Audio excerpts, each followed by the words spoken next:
ধর্ম বিষয়ক মন্ত্রণালয়ে কোনো একজন আলেমকে নিয়োগ দেওয়া হয়েছে। এই জন্য আমরা অবশ্যই তত্ত্বাবধায়ক সরকারকে সাধুবাদ জানাই, বর্তমান অন্তর্বর্তীকালীন সরকারকে সাধুবাদ জানাই। অতীতে আমরা দেখেছি এই নিজে মনে হয় নামাজের ওই ফরজ কটা তাও জানে না, মানে ওযু কিভাবে করে শুদ্ধ করে তাও জানে। তিনি হয়ে গেছেন সারা দেশের ধর্মের অনুসারীদের মানে মন্ত্রী সাহেব। তো এই হাস্যকর পরিস্থিতি যেন দূর হয়, আমাদের ধর্ম মন্ত্রণালয়ে এবং তাদের অধীনে যেন শিক্ষা, আমাদের যে সিলেবাসে বই প্রণয়নের ক্ষেত্রে অবশ্যই আলেমদেরকে প্রাধান্য দিতে হবে এবং আলেমদের মাধ্যমেই কেবল ধর্মীয় বইগুলি লিপিবদ্ধ করাতে হবে। অন্তর্বর্তীকালীন সরকার, আমরা আমাদের প্রত্যাশা, আমরা কি চাই তাদের কাছে সংক্রান্ত আজকের আলোচনা সভায় উপস্থিত দেশের শীর্ষস্থানীয় উলামায়ে কেরাম এবং সর্বস্তরের দেশপ্রেমিক জনতা, আমরা অনেক কিছু চাই, এই সরকারের কাছে অনেক কিছু চাই, কিন্তু আসলে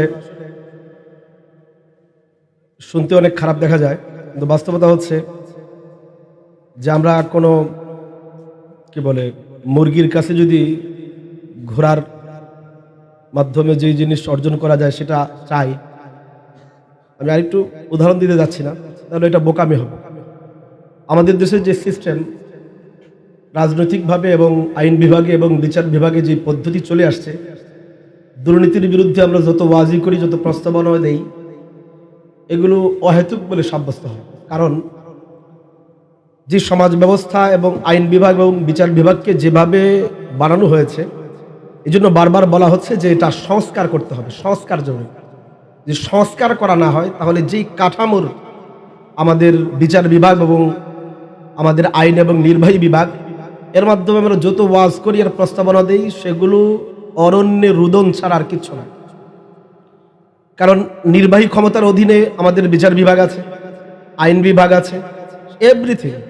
তো নির্বাহী বিভাগে যিনিই বসবেন, যে ক্ষমতায় বসার আগে অনেক বড় বড় ওয়াজ করেন দুর্নীতির বিরুদ্ধে, এই সেই, কিন্তু বসার পরে যেই সেই তিনি আগের মতো হয়ে যান, কারণ সিস্টেমটাই হচ্ছে দুর্নীতির। এই জন্য এটাকে রুখতে হলে যে সংস্কারের কথা বলা হচ্ছে, আমাদের বৈষম্য বিরোধী ছাত্র আন্দোলন থেকে নিয়ে এখন যারা ক্ষমতায় বসেছেন তারা এই কথা বারবারই বলতেছেন, এরা সংস্কার করতে হবে। এই সংস্কার করা ছাড়া আমাদের যত প্রস্তাব আসে সেগুলোকে আমি মানে অপ্রয়োজনীয় মনে করি। আমি সুনির্দিষ্ট কয়েকটা প্রস্তাব দিতে চাই। এর মাঝে একটা প্রস্তাব হচ্ছে যে দেশের বিচার বিভাগ এবং আইন বিভাগ তথা প্রশাসনিক সকল বিভাগকে পূর্ণাঙ্গ স্বায়ত্তশাসিত করতে হবে। যদি স্বায়ত্তশাসিত না করা হয়, তাহলে যদি সম্পূর্ণভাবে নির্বাহী বিভাগের অধীন থাকে, তাহলে নির্বাহী বিভাগে যিনি থাকেন তাদের নিজস্ব দলের ব্যক্তিরাই এখানে আসবে এবং এই দেশটা আবারও আরেকটা স্বৈরতান্ত্রিক রাষ্ট্রে পরিণত হবে। বিএনপি সহ যারাই যত বড় বড় ওয়াজ করে গিয়ে ক্ষমতায় বসলে তারা একই চেহারা আমরা অতীতে দেখেছি।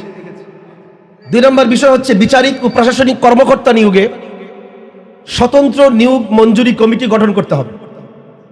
সরকার তাদেরকে নিয়োগ দিবে, পুলিশ প্রধান, যেমন প্রধানমন্ত্রী শেখ হাসিনার ক্ষেত্রে আসছে যে তিনি যখন সর্বশেষ চলে যাওয়ার 45 মিনিটের একটা মিটিং ছিল, তার সেনাবাহিনী প্রধান, তারপরে বিমান বাহিনী প্রধান এবং নৌবাহিনী প্রধান এবং পুলিশের আইজিপির সাথে, সেই মিটিংয়ে প্রধানমন্ত্রী তাদের দিকে হাত ধরে ধরে বলছে যে তোমাদের সবাইকে আমি বসাইছি, তোমাদেরকে আমি বসাইছি, আজকে আমার পক্ষে কাজ করো না কেন? তো এই যে প্রধানমন্ত্রীর মাধ্যমে সর্বোচ্চ স্তরের ব্যক্তিদেরকে বসানোর এই আইন যদি ভবিষ্যতেও থাকে, একজন স্বৈর শাসককে আমরা হটাইতে পেরেছি, কিন্তু সামনে আরেকজন যে স্বৈর শাসক হবে না আমরা এটা বলতে পারি না। এই জন্য এটা সম্পূর্ণ রাষ্ট্র ক্ষমতার অধীনে না রেখে আলাদা একটা বিচারিক ও প্রশাসনিক কর্মকর্তা নিয়োগের ক্ষেত্রে যদি স্বতন্ত্র একটা কমিটি থাকে এবং সেই কমিটি এই সকল মানে যেই কর্মকর্তাগুলো নিয়োগ দিবে এবং তাদের বিষয়টা কোনো একটা গোয়েন্দা সংস্থা সবসময় তদারকিতে রাখবে যে তারা কোনো ঘুষকে বা কোনো কিছু করে তাদের নিজের স্বার্থসিদ্ধির জন্য নিয়োগ দিচ্ছে কিনা। 3 নম্বর, প্রশাসনের এক বিভাগের দায়েরকৃত মামলা সেই বিভাগই তদন্ত করে। এটা বড় হাস্যকর জিনিস। পুলিশবাদী মামলা তদন্ত করতেছে পুলিশ, তাহলে আমি যদি বাদী হই কোনো মামলার, আমাকে যদি দেওয়া হয় তদন্ত করতে, আমি জীবনও আমার মামলার উল্টা কখনো রিপোর্ট দেব না। এটাই সিম্পলি জিনিস।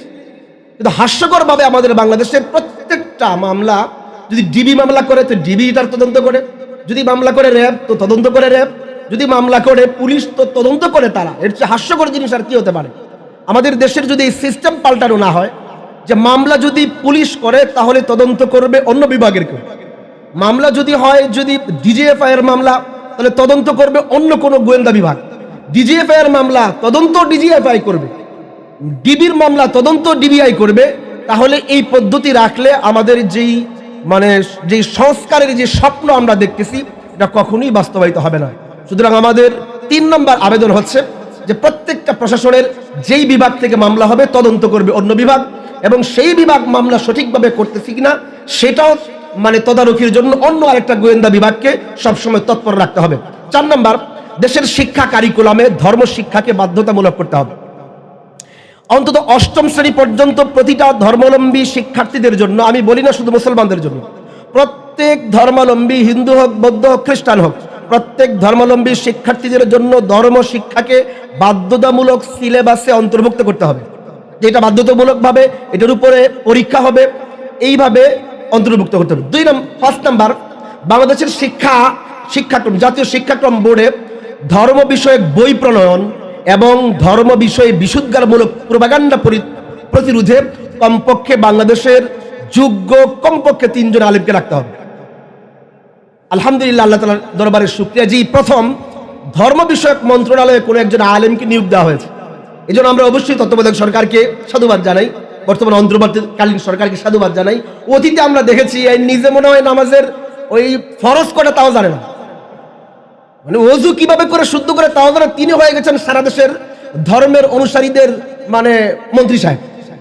তো এই হাস্যকর পরিস্থিতি যেন দূর হয়, আমাদের ধর্ম মন্ত্রণালয়ে এবং তাদের অধীনে যেন শিক্ষা, আমাদের যে সিলেবাসে বই প্রণয়নের ক্ষেত্রে অবশ্যই আলেমদেরকে প্রাধান্য দিতে হবে এবং আলেমদের মাধ্যমেই কেবল ধর্মীয় বইগুলি লিপিবদ্ধ করাতে হবে। 6 নম্বর, আমার আবেদন হলো দেশের সকল রাষ্ট্রীয় প্রতিষ্ঠানে চাকরির নিয়োগ বিষয়ে স্বতন্ত্র নিয়োগ মঞ্জুরি কমিটি গঠন করতে হবে। এখানেও আমাদের দেশের যে আমরা বলি যে সকল প্রকার বৈষম্য দূর করতে হবে, কোটা বৈষম্য দূর করতে হবে, আমাদের ছাত্ররা কিন্তু বারবার বলতেছিল যে যেটা রাষ্ট্রের হাতে যদি থাকে, নির্বাহী কমিটির হাতে থাকে, তো যতই বলে যে 5% মাত্র দিবে, কিন্তু আসলে সেটা থাকবে না, কারণ রাষ্ট্রের হাতে থাকলে এটা যে কোনো ভাবে এটা বেহাত হয়ে যেতে পারে। এই জন্য যদি স্বতন্ত্র কমিটির মাধ্যমে এটা মঞ্জুরি করা হয় এবং নিয়োগ দেওয়া হয়, আশা করা যায় যে আমরা এই দুর্নীতি থেকে বাঁচতে পারবো, এবং তারাও নিরপেক্ষভাবে কাজ করছে কিনা সেটাও অন্য প্রশাসনের কোনো গোয়েন্দা বাহিনীর মাধ্যমে সেটাকে তদারকির দায়িত্ব দেওয়া যাবে। 7 নম্বর, শেষ করে দিচ্ছি, আর রাষ্ট্রায়ত্ত সকল প্রতিষ্ঠান ও কার্যক্রম সঠিক ও যথার্থভাবে পরিচালনা করা হচ্ছে কিনা তার তদারকির জন্য গোয়েন্দা বিভাগ নিয়োগ থাকতে হবে। প্রতি সপ্তাহ বা প্রতি মাসে তা জাতির সামনে রিপোর্ট আকারে পেশ করবে। যেমন আমাদের রেল দুর্নীতি,